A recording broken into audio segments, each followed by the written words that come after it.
Hello అండి, welcome to my channel Suma cooking. వారానికి 2 సార్లైనా చక్కగా ఇలా మునగాకుతోని రసం అయితే ప్రిపేర్ చేసుకొని వేడి వేడి అన్నంలో కలుపుకొని తింటే ఉంటుందండి. చాలా బాగుంటుంది. ఇంకా ఎన్ని కూరలున్నా పక్కన పెట్టేసుకొని అన్నం మొత్తం ఈ రసంతోనే తింటాము.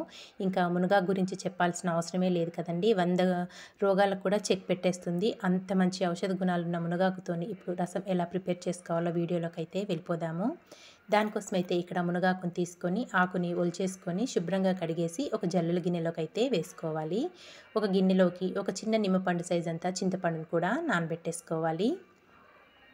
తర్వాత ఒక చిన్న రోల్ తీసుకొని దాంట్లోకి 1 టేబుల్ స్పూన్ వరకు జీలకర్ర వేసుకోవాలి. రుచిగా కమ్మగా ఇలా రసం అయితే ప్రిపేర్ చేసి చూడండి, చాలా బాగుంటుంది. పిల్లలు కూడా భలే ఇష్టంగా తింటారు. దగ్గు జలుబు కూడా దెబ్బకు పరారైపోతాయండి వేడి వేడి అన్నంలో కలుపుకొని తింటుంటే మటుకు. 1 టేబుల్ స్పూన్ వరకు జీలకర్ర వేసుకున్నాక దాంట్లో ఒక 10 వరకు మిరియాలు, ఒక 6 నుంచి 7 వరకు వెల్లుల్లి రెబ్బలు, ఒక చిన్న అల్లం ముక్కని చిన్న చిన్న ముక్కలుగా కట్ చేసుకొని వేసుకొని కచ్చాపచ్చాగా దంచుకోవాలి. మరీ మెత్తగా అస్సలు దంచుకోవద్దండి. నేను వీడియోలో చూపిస్తున్న విధంగా కచ్చాపచ్చాగా దంచుకొని పక్కన పెట్టేసుకుందాము.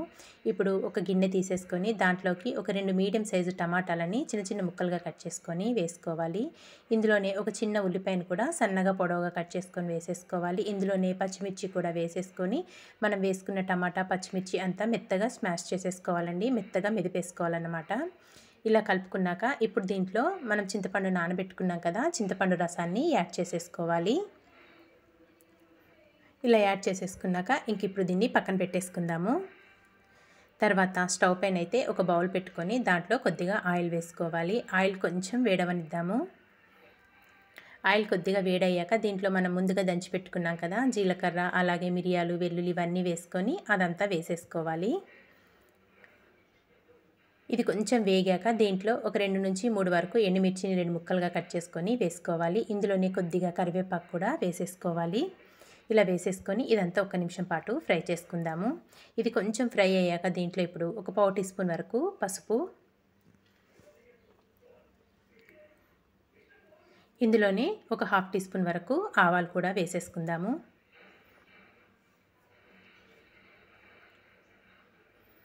ఇంకొచ్చేసి కొద్దిగా మెంతులు కూడా వేసుకోవాలండి. మరీ ఎక్కువ కాదు. మెంతుల ఫ్లేవర్ చాలా బాగుంటుంది మనకి రసంకి. లైట్గా నేను వీడియోలో చూపిస్తున్న విధంగా మెంతులు కూడా వేసేసుకొని ఈ తాలింపంతా బాగా ఫ్రై చేసేసుకోవాలి. ఇది కొంచెం ఇలా బాగా ఫ్రై అయిపోయాక మనం ముందుగా కడిగి పెట్టుకున్నాం కదా మునగాకుని శుభ్రంగా ఆకులు చేసుకొని ఆ ఆకును మొత్తం వేసేసుకోవాలి. వారానికి 2 సార్లైనా చక్కగా ఇలా మునగాకు రసం అనేది ప్రిపేర్ చేసుకోండి, భలే బాగుంటుంది. మునగాకు అంతా వేసేసుకున్నాక ఈ ఆయిల్లోనే ఒక 2 నుంచి 3 నిమిషాల వరకు బాగా ఫ్రై చేసుకోవాలి. ఫ్లేవర్ కూడా చాలా బాగా వస్తుందండి, నిజంగా భలే కమ్మగా ఉంటుంది.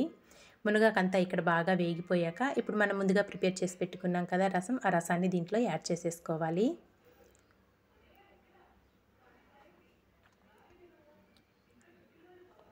టమాటా రసం అంతా యాడ్ చేసేసుకున్నాక ఇప్పుడు ఇందులో రుచికి సరిపడినంత సాల్టు, 1 టేబుల్ స్పూన్ వరకు కారం అనేది చూసుకొని వేసుకోండి మీ స్పైసీకి తగినట్టు. సన్నగా కట్ చేసుకున్న కొత్తిమీర కూడా వేసేసుకొని ఇదంతా ఒక్కసారి బాగా మిక్స్ చేసేసుకొని బాగా మరిగించుకోవాలి. మనకి ఎంత మరిగితే రుచి అనేది అంత బాగుంటుందండి మనకి మునగాకు రసం అనేది. మనం వేసుకున్న ఉప్పు కారం అంతా కలిసే విధంగా బాగా కలిపేసుకొని మరిగించేసుకుందాము. చాలా సింపుల్గా ప్రిపేర్ చేసుకోవచ్చండి, నిజంగా చాలా బాగుంటుంది. ఒక్కసారి ట్రై చేస్తే కనుక మీరు అస్సలు మర్చిపోలేరు. ఈ మునగాకు రసం అనేది అంత రుచిగా ఉంటుందండి. ఇక్కడ చూసారు కదా చక్కగా ఇలా బాగా మరిగిపోవాలి రసం అనేది. ఇదంతా ఇలా బాగా మరిగాక ఇప్పుడు దీంట్లో ఒక చిన్న బెల్లం ముక్క వేసుకోండి, రుచి మరింతగా ఉంటుంది. చిన్న ముక్క బెల్లం ముక్క వేసేసుకొని ఇంకా మళ్ళీ ఒక్కసారి ఇదంతా కలుపుకొని మరొక 2 నిమిషాలు మరిగించేసుకుందాము.